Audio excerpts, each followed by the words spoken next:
اعوذ باللہ من الشیطان الرجیم بسم اللہ الرحمن الرحیم اللہم صلی علی سیدنا مولانا محمد وعلی آلہ وصحبہ وبارک وسلم۔ تمام تعریفیں رب العزت کی ہیں جو تمام جہانوں کو پالنے والا ہے، جس کی تمام جہانوں میں بادشاہت ہے، جو ہر چیز کا حقیقی مالک ہے۔ میں ہوں حکیم عامر شہزاد ڈسکا سے آپ کی خدمت میں حکمہ قدیم کا مال جاتی رجحان، ان کی گہری فکر، امراض کے دفع کے لیے، حفظان صحت پر ان کا فلسفہ، ان کے مال جاتی واقعات اور ان کے اقوال عرض کرتا ہوں، اور صاحبان کمال کے سینے کے راز میں آپ کی خدمت میں عرض کرتا ہوں، جو کہ اسرار مخفیہ میں سے ہیں اور عجائب طب سے ہیں، اور علم العقاقیر جڑی بوٹیوں کی صحیح شکل و صورت، ان کے نام، ان کے فائدے میں آپ کی خدمت میں عرض کرتا ہوں۔ جتنے بھی میرے دوست احباب میرے یوٹیوب چینل حکیم عامر شہزاد ڈسکا پر نئے ہیں، وہ چینل کو سبسکرائب ضرور کیا کریں۔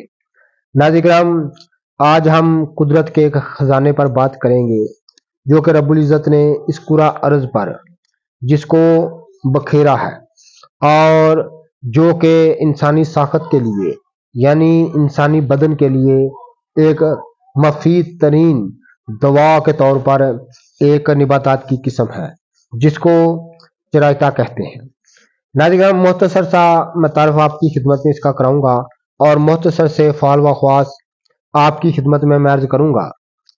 ناظرین، چرائتے کے علاوہ اس کا نام جو ہے عربی میں اس کو قصب اریرا کہتے ہیں، یعنی عربی میں اس کو قصب الزریرا، گجراتی میں کرائتا، بنگالی میں اس کو چرتا یا کالی میگ، سندھی میں اس کو کرائتو، اور کشمیری میں اس کو یویت، ہندی میں اس کو چربے، اور انگریزی میں اس کو چڑٹیا کہتے ہیں۔ ناظرین کرام، یہ آپ دیکھ رہے ہیں، یہ چرائتا کی صحیح شکل و صورت میں آپ کو دکھا رہا ہوں۔ اس کا پودا جو ہے، اگر اس کو کاٹا نہ جائے، بڑھ کر 2-2.5 فٹ یا 3 فٹ تک بھی اس کا پودا دیکھا گیا ہے۔ اس کی بہت ساری اقسام ہیں چرائتے کی، یعنی 10 سے 15 اقسام پائی جاتی ہیں، لیکن زیادہ تر مشہور 2 اقسام ہیں جو عام ملتی ہیں۔ ایک وہ ہے جس میں تلخی کم ہوتی ہے، اس کو چرائتا شہری، اور جس میں تلخی زیادہ ہوتی ہے اس کو چرائتا تلخ کہتے ہیں۔ مزاج میں گرم و خشک درجہ دوم ہے۔ ناظرین کرام، مزاج کی میں حقیقت آپ کی خدمت میں عرض کر دوں کہ جو اتباع قدیم نے جس قانون کی وضاحت کی ہے، یعنی کسی نباتات کے مزاج کی میں اگر اس میں گرمی اور خشکی ہے، اگر وہ پہلے درجے میں ہوگی تو اس میں تھوڑی سی جو ہے وہ گرمی اور خشکی ہوگی۔ اگر درجہ 2 میں چلی جائے گی تو پھر پہلے سے گرمی خشکی اس میں بڑھ جائے گی۔ اگر درجہ 100 میں چلی جائے گی تو پھر اس سے بھی زیادہ گرمی خشکی بڑھ جائے گی۔ پھر اگر 4 میں چلا جائے گا تو پھر اس سے بھی زیادہ گرمی خشکی بڑھ جائے گی۔ یہ قانون اصول ہے دعا کی طاقت کا، اور اس میں جو خاصیت ہے اس کے درجے کا، یہ جو اتباع کرام نے جس کی وضاحت کی ہے۔ تو ناظرین کرام، افعال و اخواص میں یہ مصفہ خون ہونے کی وجہ سے خصوصاً جزام، آتشک، خارش، اورام و صبور و دیگر امراض جلد میں استعمال کیا جاتا ہے۔ اسے عموماً بطور خساندہ پلایا جاتا ہے، اور مقوی معدہ کا اثر ہی اور قابض ہونے کی وجہ سے نفع شکم، ذوف اشتہا یعنی بھوک کی کمی کے لیے ایک لاجواب چیز ہے، اور کثرت اسہال میں یہ مشتمل ہے۔ ذوف نقاہت کو دور کرتا ہے، اور دافع بخار ہونے کی وجہ سے پرانے بخاروں اور موسمی بخاروں میں اس کا جوشاندہ یا خساندہ پلایا جاتا ہے۔ اس کو تنہا یعنی مفرد یا دیگر ادویہ کے ہمراہ پلاتے ہیں۔ ناظرین کرام، زبردست جو ہے مصفہ خون ہونے کی وجہ سے امراض جلدیہ میں اس کو خاص ناموری حاصل ہے۔ چرائتا رب العزت کا ایک زمین پر بکھیرا ہوا خزانہ ہے۔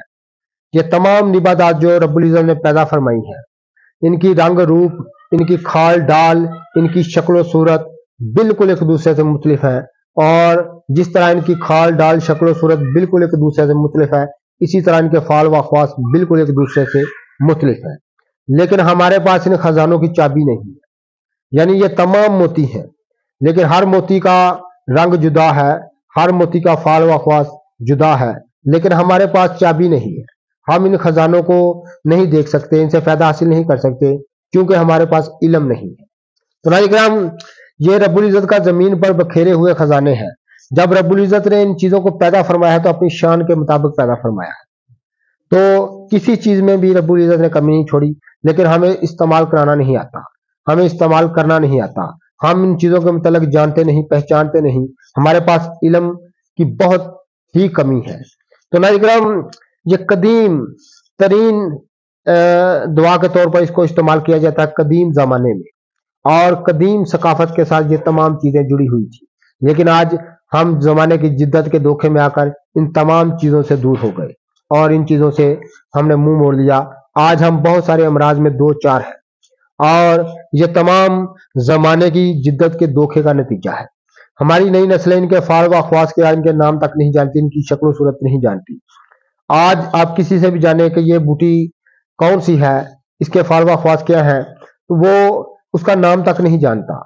تو ناظرین کرام، یہ ہم ان کی طرف جانیں، ان کو پہچانیں اور اپنی نئی نسلوں کو بتا سکیں کہ یہ رب العزت کے زمین پر بکھیرے ہوئے خزانے ہیں۔ ہمارے آباء و اجداد انہی چیزوں سے اپنا علاج معالجہ کیا کرتے تھے اور صحتیں اچھا ہوا کرتی تھی۔ تو ناظرین کرام، اس کا مشہور مرکب مجنون مصفائے خون، عرق مصفائے خون اور اطریف الشاسرہ اس کے مشہور مرکب ہیں، جو کہ ایور ویدک اور یونانی مرکب ہے۔ اس کے بہت سارے افعال و خواص ہیں۔ قاتل دیندان یعنی پیٹ کے کرموں کو مارنے کے لیے اس کا استعمال کیا جاتا تھا، اور دافع بخار ہونے کی وجہ سے پرانے بخاروں، موسمی بخاروں کو اس کے استعمال کیا جاتا تھا، اور اندرونی ارام کو تحلیل کرنے کے لیے، معدے اور جگر کے ورم تاڑنے کے لیے اس کو استعمال کیا جاتا تھا، اور آگ پر پکانے سے چرائتے کی تاثیر ذرا کم ہو جاتی ہے، اس لیے اس کو خساندہ ہی پانی میں بھگو کر استعمال کرنا چاہیے۔ یہ قدیم طریقہ میں آپ کی خدمت میں عرض کر رہا ہوں۔ تو ناظرین کرام، اس کا مقام پیدائش پاکستان، ہندوستان، ایران اور کشمیر، بھوٹان تک تمام جگہ پر مل جاتا ہے۔ فرانس اور نیپال میں بکثرت پیدا ہوتا ہے۔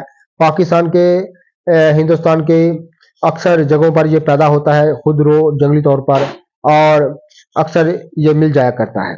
تو ناظرین کرام، یہ خاص رب العزت کے زمین پر بکھیرے ہوئے خزانے ہیں، اور ہمیں ان کی طرف جاننا چاہیے، ان کی طرف پہچاننا چاہیے۔